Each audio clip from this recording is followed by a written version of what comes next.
Welcome to the Black Knight Nation podcast. I'm Sal Internado. The Black Knight Nation podcast is sponsored by Higher Echelon.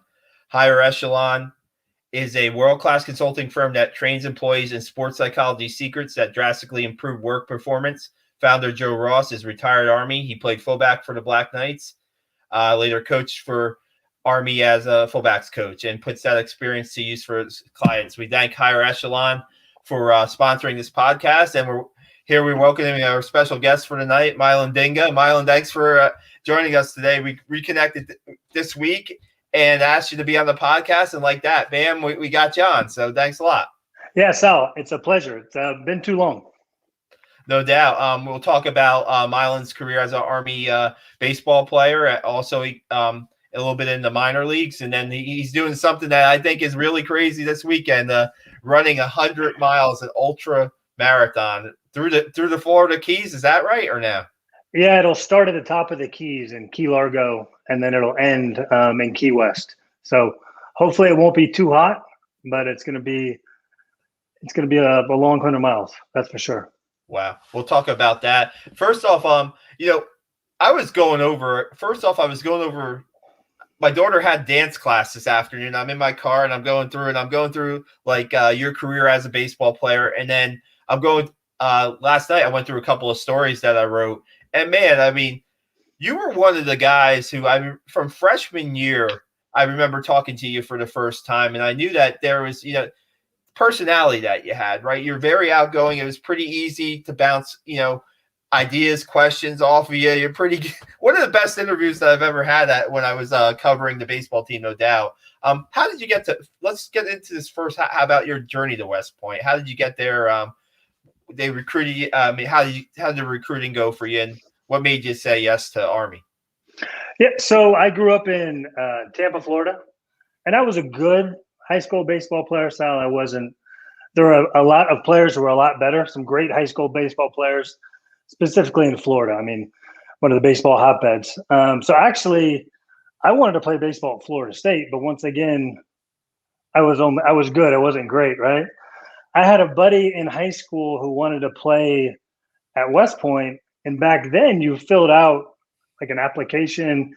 You put an envelope, sent it in, and you hoped that the coaches saw it, right?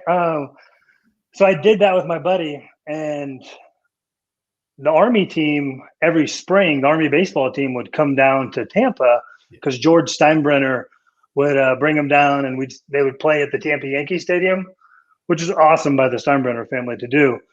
So that year, my junior year of high school, Coach Solano had come down, and thankfully I had maybe the best game of my high school career that day. So I think everything was lined up.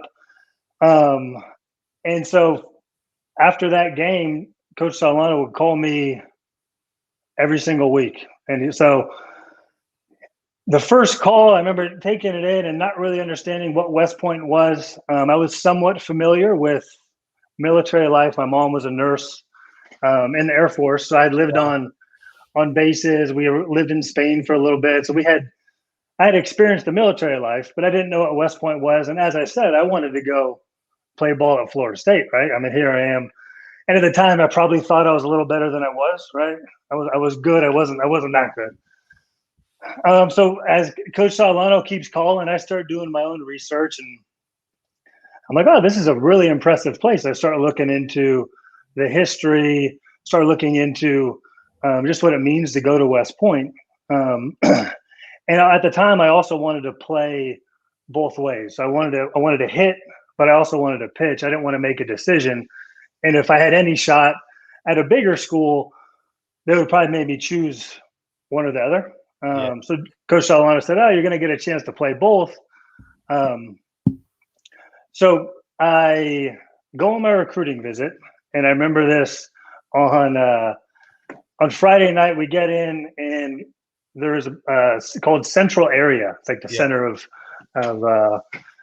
center of West Point, and the team was playing stickball. That was what they're doing on a Friday night. And I remember being like, wow, this is interesting. Like, this is what they do for fun. And I remember looking at he's a good friend of mine now, to this day, Walker Gorham, was a sophomore at the time. And I was like, hey, so you guys like ever go to parties or what? And he's like, he just looked me dead in the eyes. He's like, this is West Point. He's like, there are no parties. So I was like, all right. But as the weekend went on, you could see the camaraderie amongst the team. It was just a special bond that was really unparalleled to anything I had seen to that point.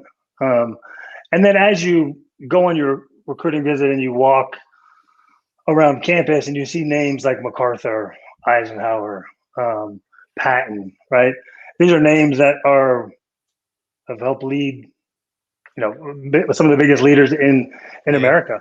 So it's pretty breathtaking when you're walking around campus on your recruiting visit and you realize you're walking on those same grounds that these amazing folks have done. So I came back, went on a couple other visits. Actually, went on a visit to Navy, which I feel is treasonous now when I say it. But and I went on a visit to University of Tampa and West Point.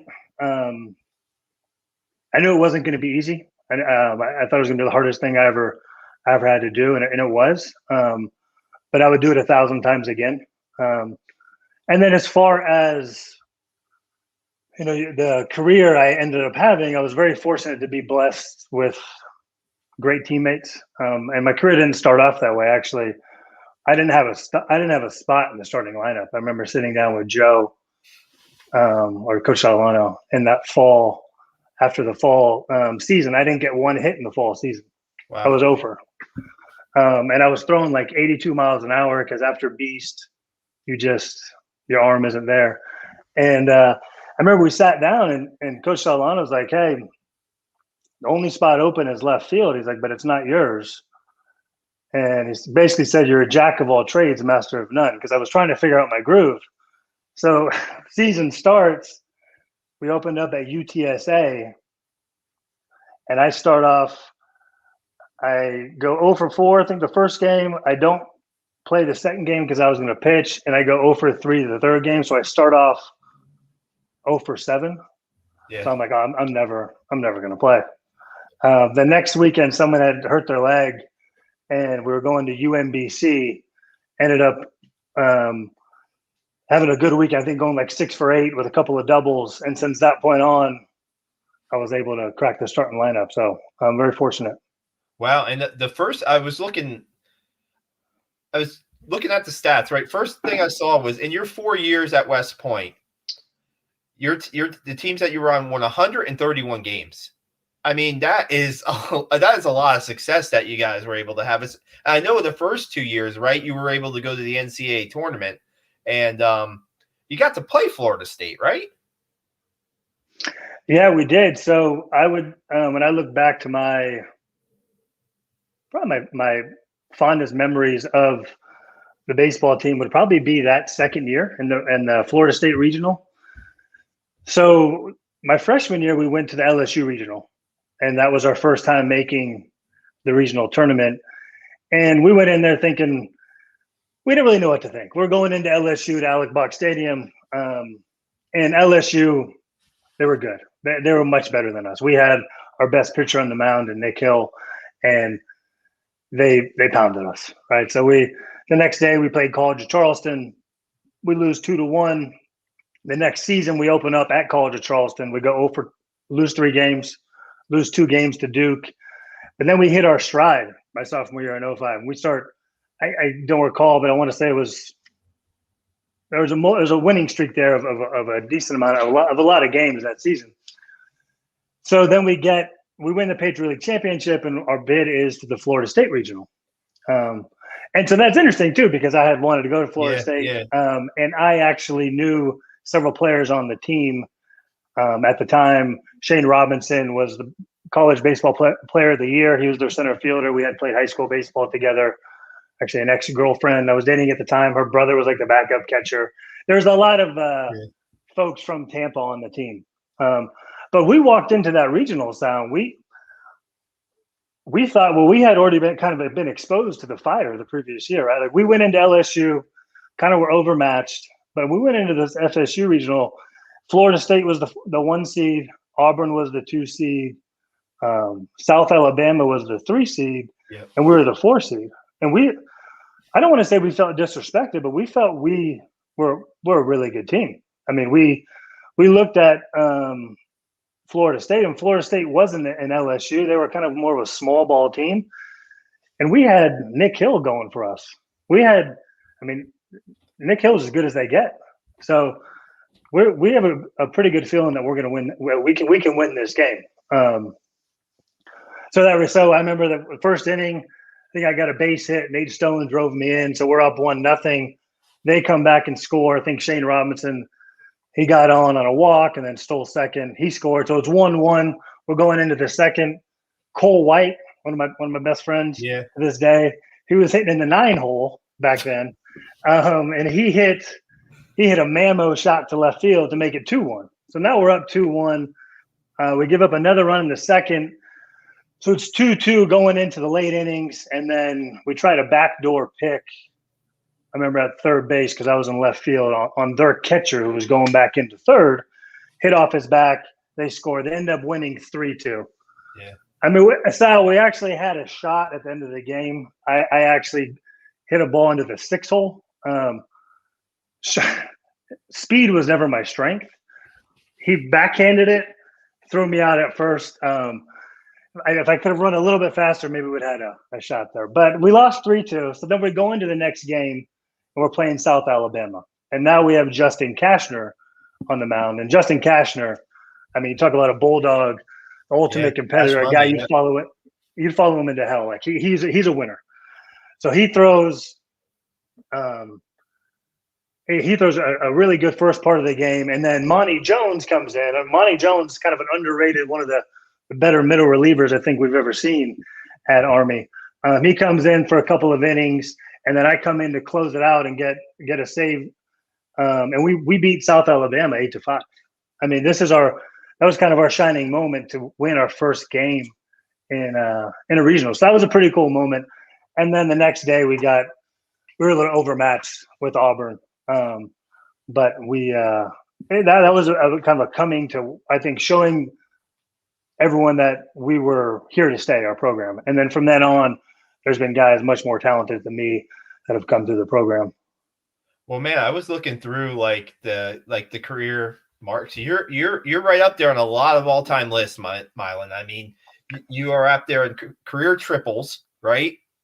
15 career triples. You're up there. Sal, that's because there's a lot of wind on the Hudson Valley that kind of just pushes the ball around. Man, you talk about not having speed. Come on, 15 career triples. Yeah, no, I think it really is the Hudson Valley wind. I think the right fielder would kind of get turned about, and then I would just keep running. But you're second in career hits at West Point, third in career runs. You had a 25-game hitting streak your junior year? Yeah, I think so. Yeah, that would have been 06 maybe. Yeah. It was a good run. We had a good run, but I mean, it was all possible because we had some great talent around me. I would say a lot of that too, Sal, would be the upperclassmen. I think, and if you talk to other Army athletes, and I think even other collegiate athletes, of having upperclassmen who want you to succeed and kind of put you in positions to succeed. You have that good mentors. So we had class of 04, my freshman year, the senior was Wes Bumgardner. He was the only senior. Then we had 05, which you go down the list there. You go Skyler, you go Walker, you got Scott Kamarmi, kind of the backbone of our team. And then you go into 06. I mean, there was kind of pitcher heavy. You had Monty Jones, you had some other players in that class as well. So I think a lot of it is attributed to those guys paving a pathway for us. Yeah, you look at what Nick Hill, Skylar Williamson, yourself. Those are major league draft picks on that team. You had a couple. Kashner or no? Kashner was 05.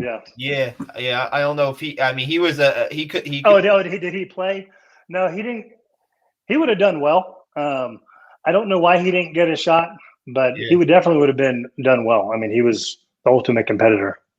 I remember doing a story, and I think this was part of it. A day at the ballpark where I did kind of a breakout story, and I had like each position and the guy like what was like the walk up song of each guy. Oh yeah, Yeah. That was one of the more fun stories I've ever had writing, to be honest with you, because it was just different. It was a different way to look at it. It wasn't so much words. It was kind of more like, personalities and what you guys were all about. What was your walk up song? Do you remember?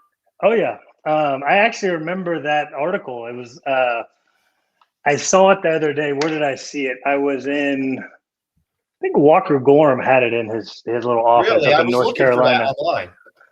Yeah, I haven't seen it anywhere, but there.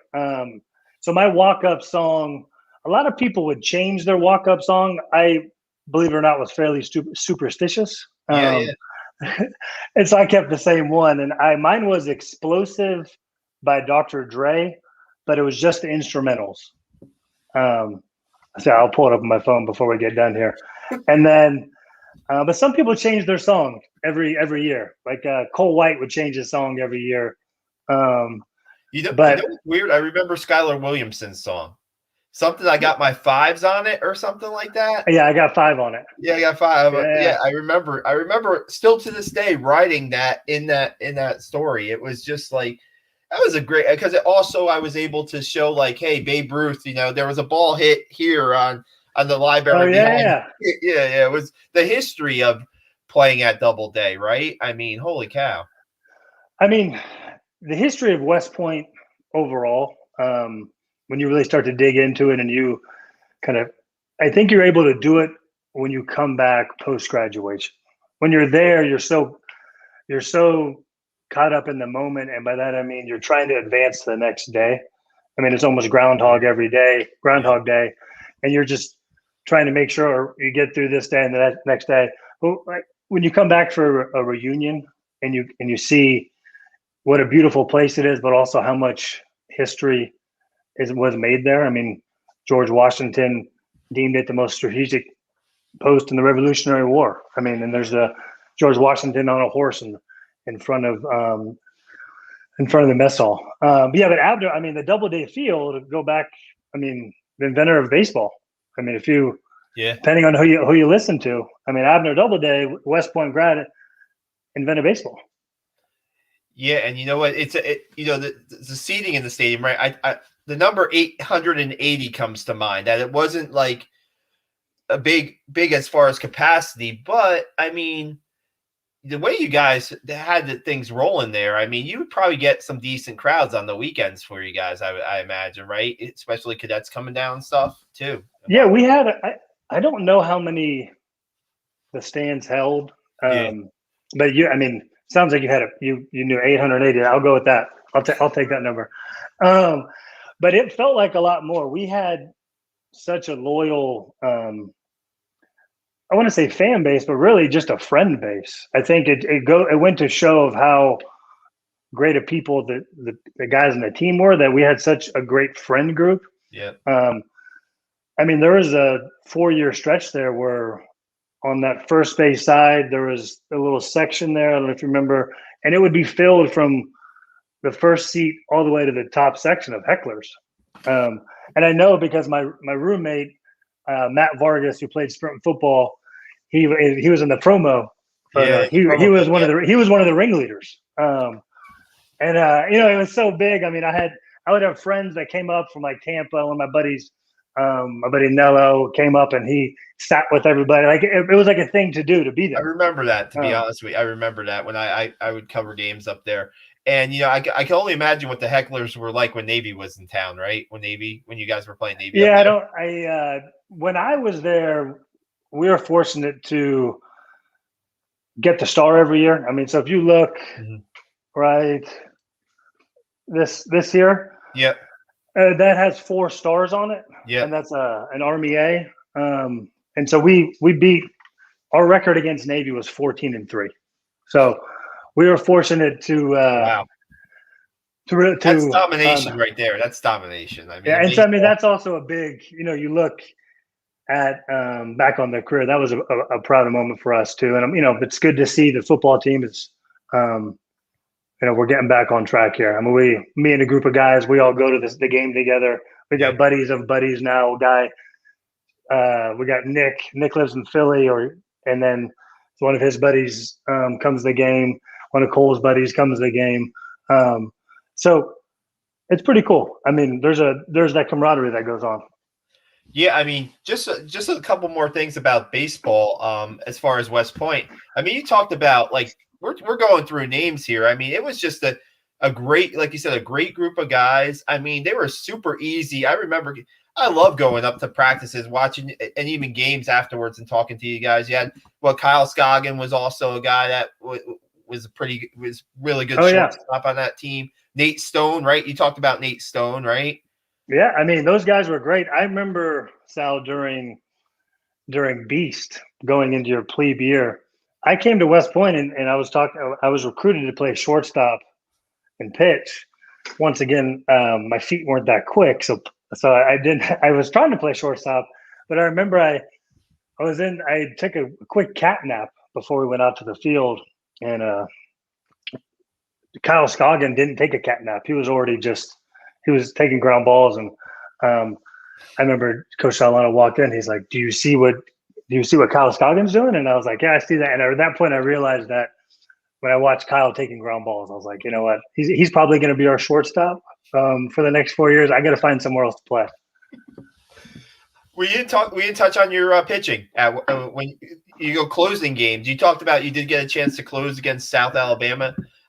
27 career saves is still tied for the most in West Army baseball history. Now, when you were in high school, were you a closer or were you pretty much a starting pitcher? Yeah, in high school, mostly started. I mostly started and played some shortstop. How do you get into that mold of being a closer? I mean, one of the best that Army's ever had, and I certainly remember a couple games that you came in and were pretty dominant. I mean, how did that? You said you were throwing 82, as a freshman in the fall, but then that 82 turns into what? I mean, I guess you were dialing up a little bit after that. So yeah, it's weird how Beast, the basic training affects everyone's bodies. Mine, it took me a while to recover, but I was probably throwing 82. Maybe 83 in the fall. But when I came home over Christmas break, and I think I got some of my mom's cooking, I got some rest. I came back and I was able to, get into probably the high 80s, low 90s.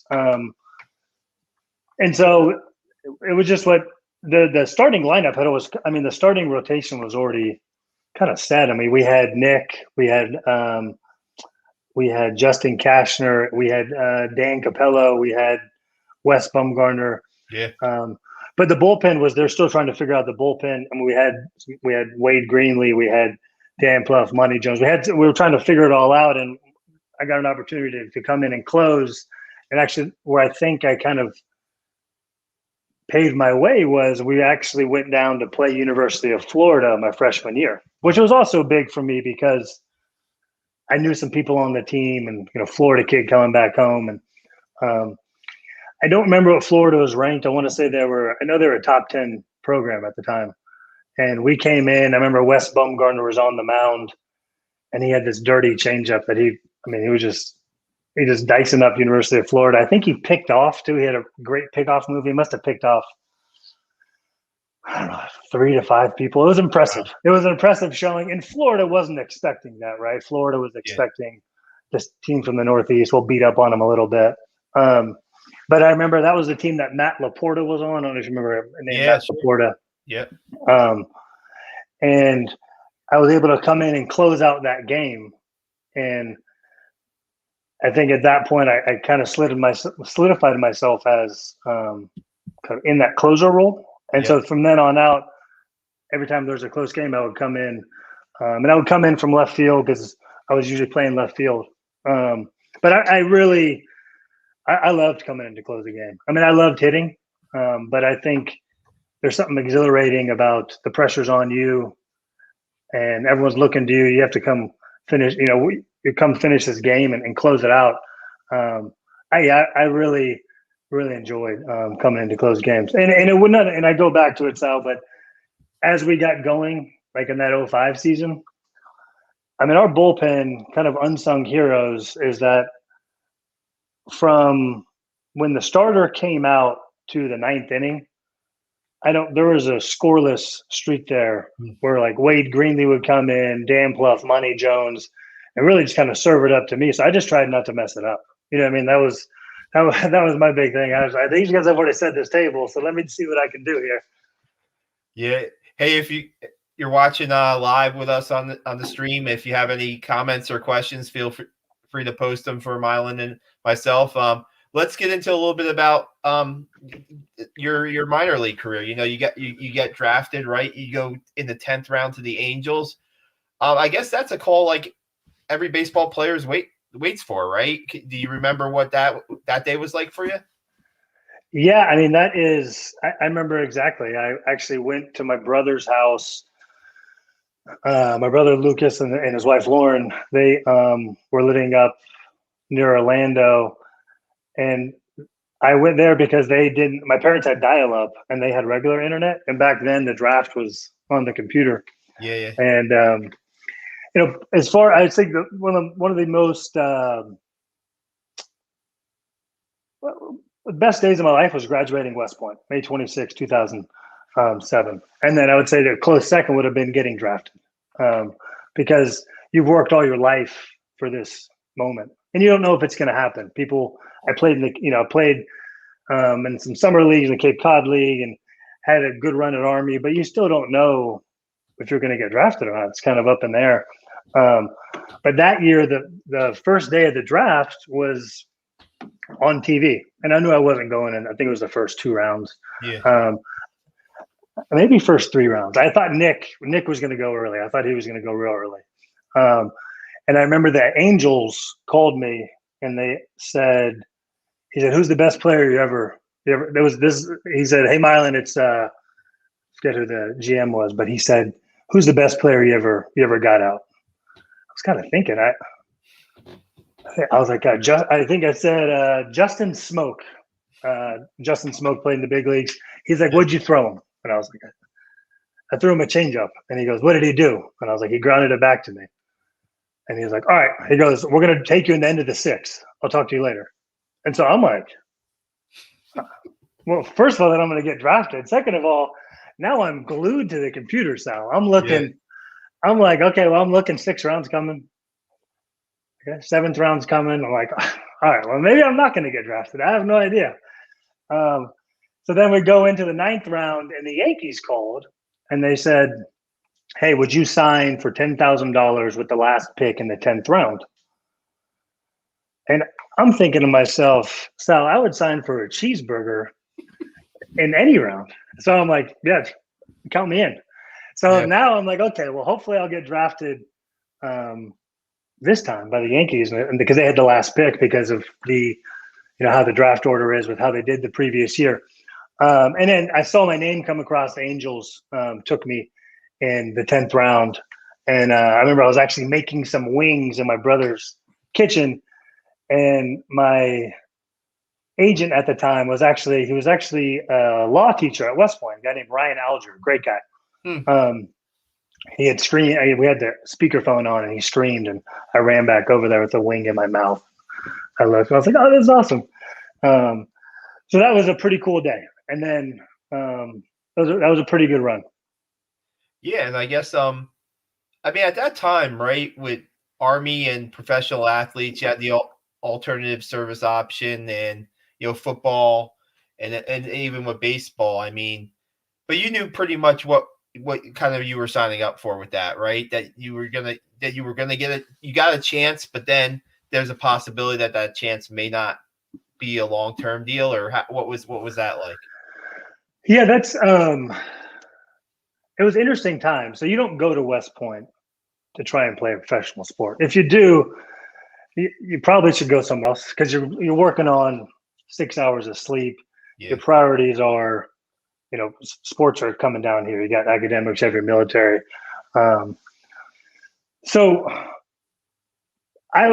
we were fortunate. Nick, I was fortunate to kind of mature later on, so I was able to throw the ball harder, as I got from high school to college. But there was no real avenue as we started to progress. And really, Sal, what I was trying to do was I mean, Nick flourished, and he was, one of the best pitchers in the nation. So I knew that if I could at least, maybe I could close out one of his games. I knew scouts would be there to see him. So if I could just stay close to Nick, I might be able to get noticed. But if you remember at the time, the Olympics was getting rid of baseball. Yeah. So early on, the thought was, well, you might be able to do the world-class athlete program. So I'm not sure if you're familiar with the world-class athlete program. Yeah. But when they took it out of the Olympics, there was no more world-class athlete program for baseball. And at that time, I know you had Josh Holden on. You had Josh on. Yeah. And so he was the first one to do the Army alternative service option. And so he kind of paved the way of what it would look like. And then Skyler did it. But looking back on it, it was very unfair to the athlete, the cadet athlete, and really the military, because it was kind of, you're either on one side of the fence or you weren't. Like either you thought they'd go play or not go play. And so look, for me and for Nick and for anybody else who got drafted during that time, you're just happy to get drafted and get a chance to go try and pursue your dream. I think what they've done now is smart. From my understanding is they can get drafted, but everything gets put on hold. Yeah, pretty much. Yeah. And then you can go back and serve afterwards, right? Yeah. You know what, too, back when you were drafted, right? The alternative service option was just an Army policy. It wasn't across the board with Navy and Air Force. So then you got Navy and Air Force complaining, why are these guys able to go? And they were pretty strict in not letting their athletes, basically. They were strict on wanting the 2 to 5, from their graduates. So now it's across the board for all 3 service academies. And I think that's also, no doubt, it puts people in a better situation now, too, because now you're not going to get because I know for a fact that when Caleb Campbell was going through all that in football, Navy was complaining to as high up as they can go. And basically that's kind of what got Caleb pulled to a point from the Lions. And then what does he try to do? He tries to become a bobsledder, So I wasn't really sure what happened there. It was very interesting. I don't know. Did he ever make it as a bobsledder? Nah, he never did. No, but okay. But I mean, he got. I think he worked out in Lake Placid for a little bit. But okay. Yeah, but now you look at, I see just being on social media, I see there was an Army goalie from hockey goalie from a couple years back. Putting up some good numbers. I see Dom Franco, a hockey player that graduated, I think, last year. He's playing for the Rochester Americans. Wow. Yeah, I think it's the Buffalo Sabres highest level. He's scoring he has at least 4 goals this season in his rookie year. So, I mean, yeah, and then you look at the guys, the Army football guys, right? And I'm trying to think right now. Cam Opp, I believe, is in minor league baseball. He was an Army pitcher, maybe graduated a few years back. So there are some guys still out there trying to do it. Yeah, the center fielder, I can't think of his name. Oh, yeah, Jacob Hurtubise, yeah. Yeah, I think he's playing right now. Yeah. So that's awesome for him. I hope he is able to continue with it. Yeah, so, I mean, there's guys out there. So that's good to see. So what? Yeah, it was interesting. I mean, because that's when Caleb got drafted, that's when everything came down on Nick and I. And they were, where they said, hey, you can't finish your second season. But like I said, I'm glad they changed the program, Sal, because when we went through it, it kind of left the cadet athlete in no man's land.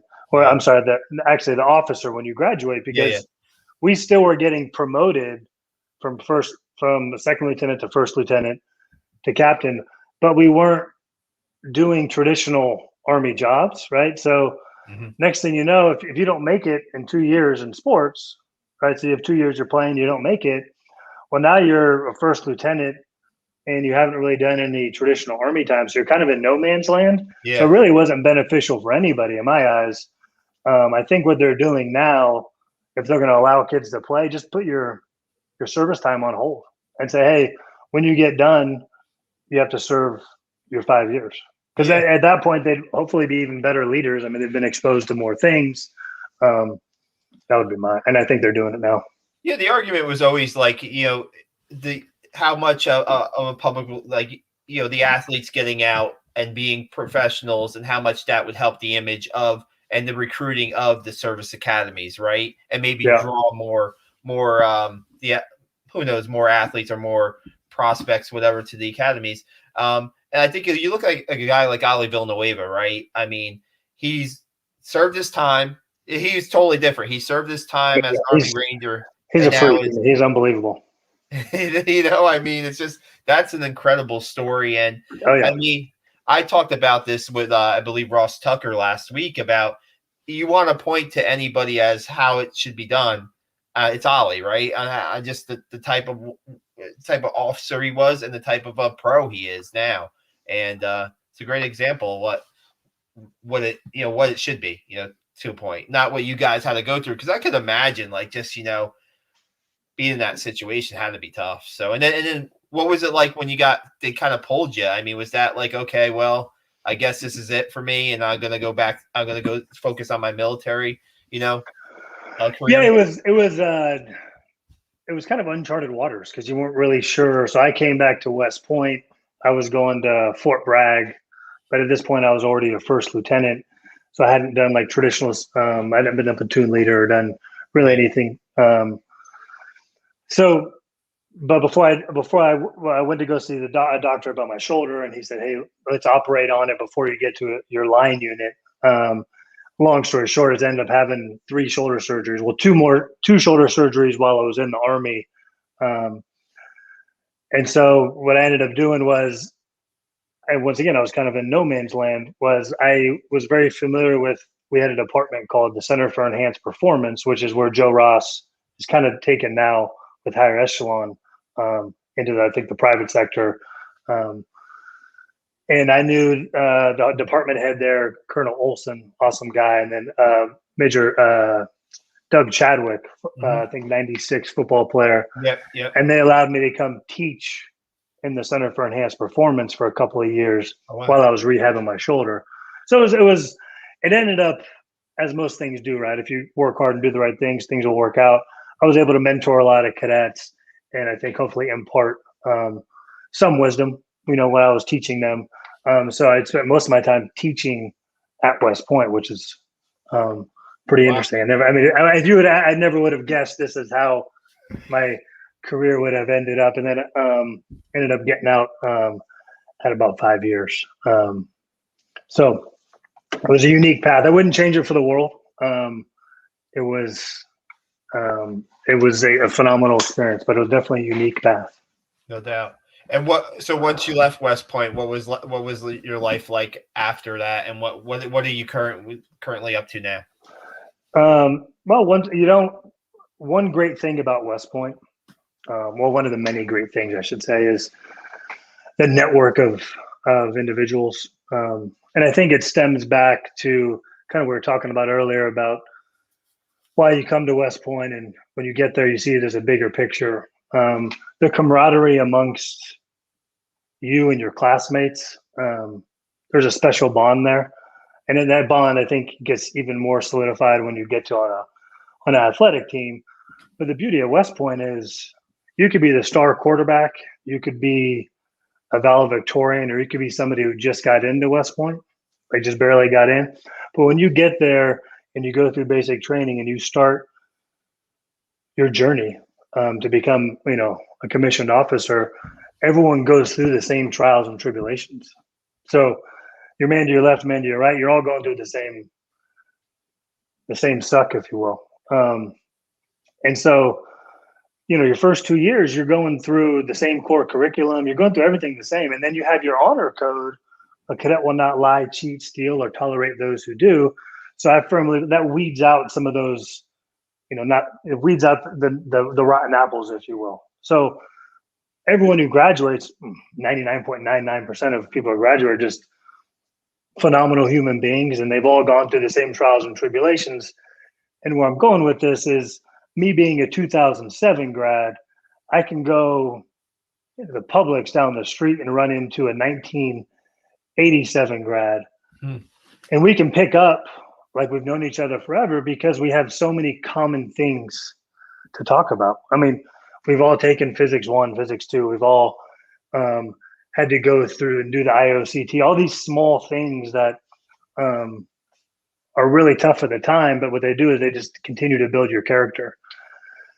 And so that kind of, as you get out and you're not really sure what you want to do,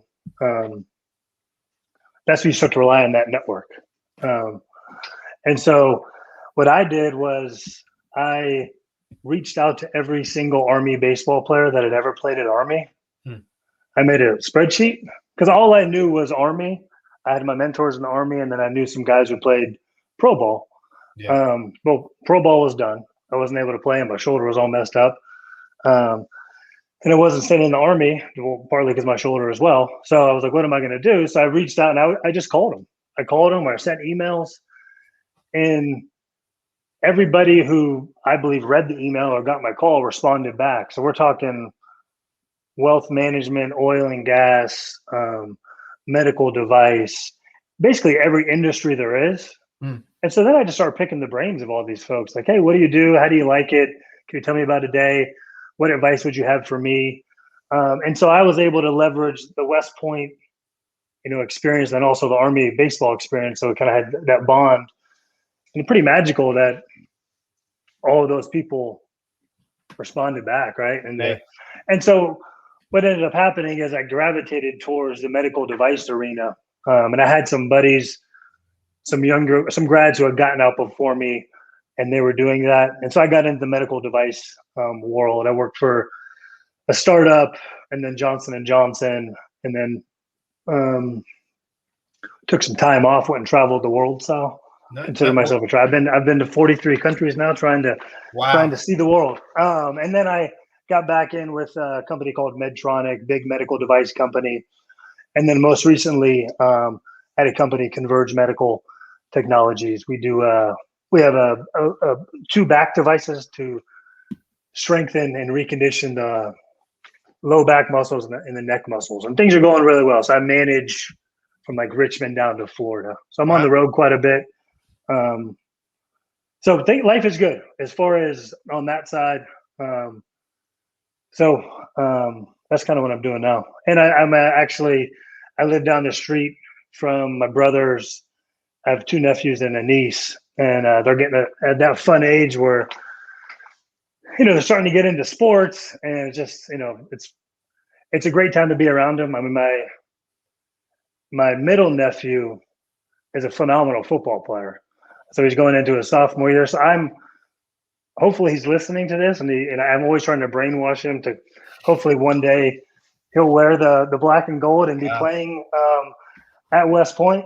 But we have to get his name out there. Yeah. So if Coach Munkin, or maybe Vidi was there when I was there.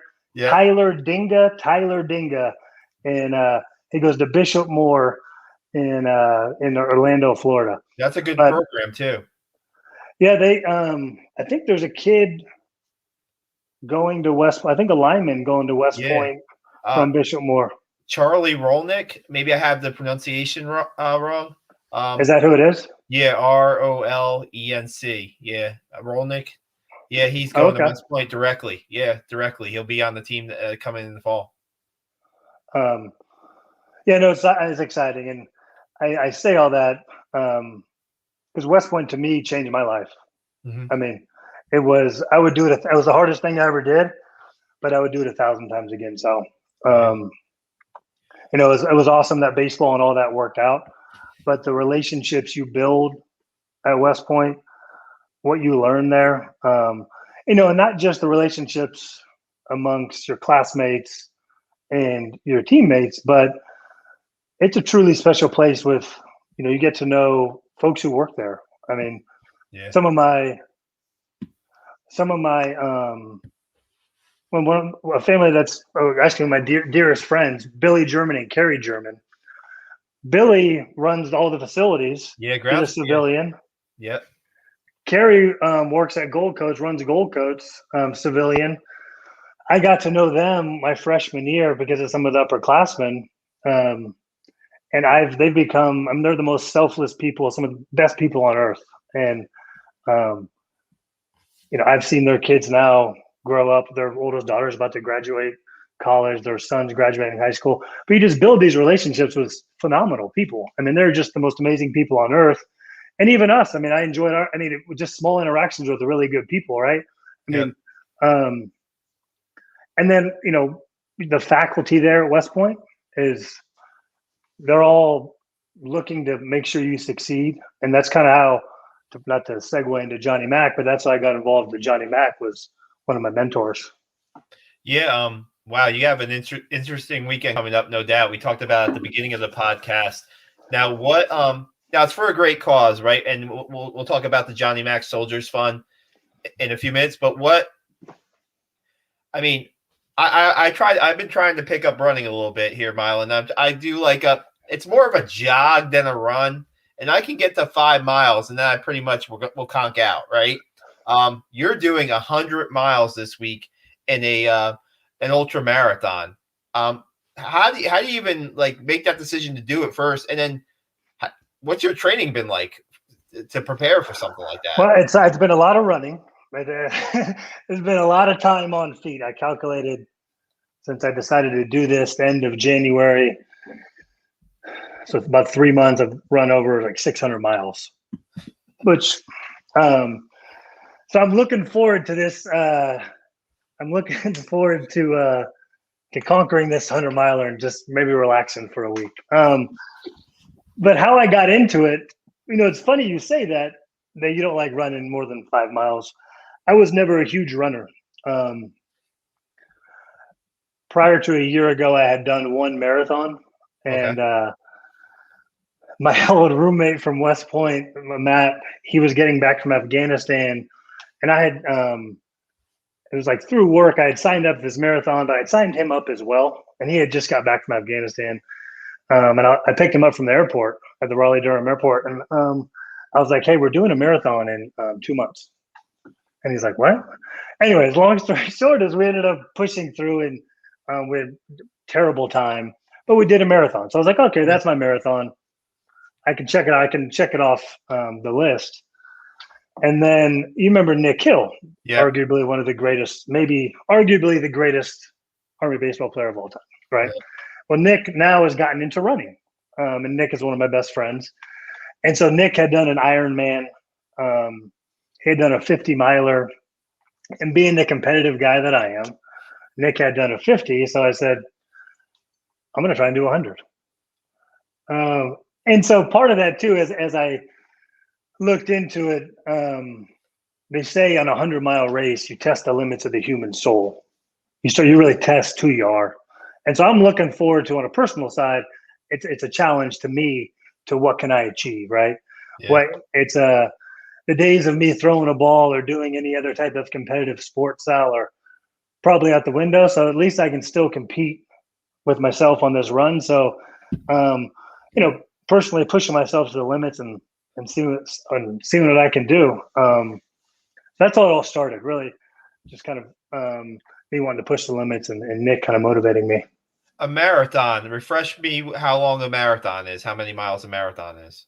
So a marathon's 26.2. That's what I thought, around 26. Yeah. So so this is going to be it's a two. I guess it's 2 days, right? Well, so I start at 6:06 a.m.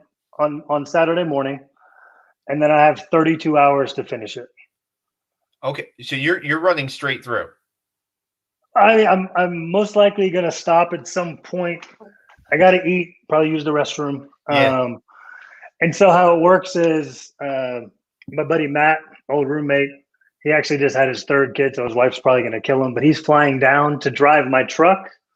Him and his brother are coming down, and they're going to drive and stop at every couple of miles to give me food and gels. I was just at Publix buying all kinds of carbs and breads and things like that. Man, so we'll see what happens. So how the Johnny Mack fund came about was, as I decided to go on this journey of trying to push myself to new limits, right, of running 100 miles. I thought, what better thing to do if I'm going to push myself than to try and raise as much money for just a phenomenal cause and for all the Johnny Mac children, for all these raising money for their education. And how I found out about the Johnny Mac Fund was one of my mentors in baseball ORs. So every team has officer representatives, and they kind of serve as mentors for the cadets, and was really close to a lot of them. And this Jack Pachuto is he's a grad. He's the gentleman I'm referring to. He's one of my mentors, and his wife, who's also a grad, she's an 86 grad. She's classmates with Johnny Mac. So she actually runs the fund. So I've been fortunate enough to go to a couple of their galas and just see the phenomenal work they're doing. I mean, I got a chance to meet some of the kids, the scholars who have benefited from the foundation. And I thought to myself, this is, and so I reached out to Mary Ellen and I said, I'm doing, this is what I'm doing, this crazy 100-mile race, but I'd love if you guys would let me to try and raise as much money and awareness for the fund as possible. So, I mean, I'm not sure how familiar you are with the Johnny Mac fund, but essentially Johnny Mac was killed in action. He was an 86 grad. Yep. And so it all started with his classmates kind of coming together to raise money for Johnny Mac's children to go to school. So it kind of started off small, just as we talk about, like everyone really, West Point, we all take care of our own, right? And this was a special bond we have. And since that was the impetus of how it all started, and now it's grown where, thousands of kids have benefited from the charity. And it's awesome. I mean, to give the gift of education to kids, and not only to just kids, but kids who's, or the parents paid the ultimate sacrifice, are now disabled veterans. It's pretty amazing. So that's how I got involved, and that's motivates me even more that in about less than 2 days, I got 100 miles I got to finish, because we've been able to raise a decent amount of money. I mean, I think any amount of money is great. Yeah. And as far as donating, I don't know, can we put the link on YouTube? Absolutely. If you send me the link, I'll put it in the bio on the bottom. And if you want right now, also, if you want to just tell people how they can donate, and I'll also put it on my Twitter page, the link also on how they can donate and give back to the Johnny Mac Fund. Yeah, I will. I have a link kind of geared towards my race. We can attach that, but if people just want to go to it's johnnymac.org, JOHNNYMAC.org, and just check it out. I mean, I know a lot of people, we were talking about this earlier, but a lot of people already have foundations they give to, or money they give. So even if you can't give any money, and which is fine, just feel free to go to the website, check it out, and just spread the word. Knowledge is power, and the more awareness we can raise, the better.